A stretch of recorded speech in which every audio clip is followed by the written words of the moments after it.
Are you curious about 401k plans and how they work? Understanding the basics of these retirement accounts is a great idea. Watch this informative guide to begin planning for your retirement today. A 401k plan is a type of retirement savings plan offered by many employers in the United States.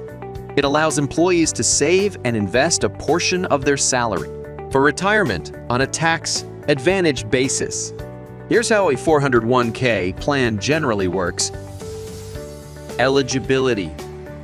To participate in a 401k plan, you must meet your employer's eligibility requirements, such as being a full-time employee or completing a certain period of service. Contribution. You can choose to contribute a percentage of your pre-tax salary to your 401k plan, up to the annual contribution limit set by the IRS.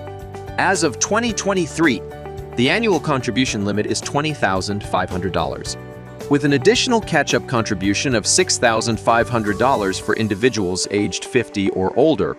Pre-tax contributions, the money you contribute to a traditional 401k plan, is deducted from your salary before taxes are calculated. This means your taxable income is reduced, potentially lowering your current tax bill. Employer matching. Some employers may offer a matching contribution, where they match a portion of your contributions, up to a certain percentage of your salary. For example, your employer might match 50% of your contributions up to 6% of your salary. Matching contributions can significantly boost your retirement savings. Investment options.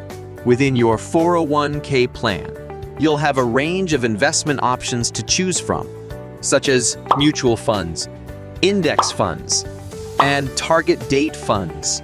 These options allow you to invest your contributions in a diversified portfolio based on your risk tolerance and retirement goals. Tax-deferred growth. The investments in your 401k plan grow on a tax-deferred basis. This means you won't owe taxes on the investment earnings until you make withdrawals in retirement. Vesting. Your contributions to a 401k plan are always 100% vested, meaning you own the money you contribute and any investment earnings it generates. However, employer matching contributions may be subject to a vesting schedule, which determines how long you must work for the company before you're entitled to the full amount of the matching funds. Withdrawals. Withdrawals from a 401k plan are generally not allowed until you reach the age of 59, although there are some exceptions, such as financial hardship or disability. If you make withdrawals before this age, you may be subject to taxes and early withdrawal penalties. Required minimum distributions. Once you reach the age of 72, you're required to start taking minimum distributions from your 401k plan. These withdrawals are subject to income tax and help ensure that the funds are used for retirement, rather than being kept in the account indefinitely. It's important to note that 401k plans are subject to specific rules and regulations, and the details may vary depending on your employer's plan. It's recommended to review your plan documents and consult a financial advisor for personalized advice regarding your retirement savings.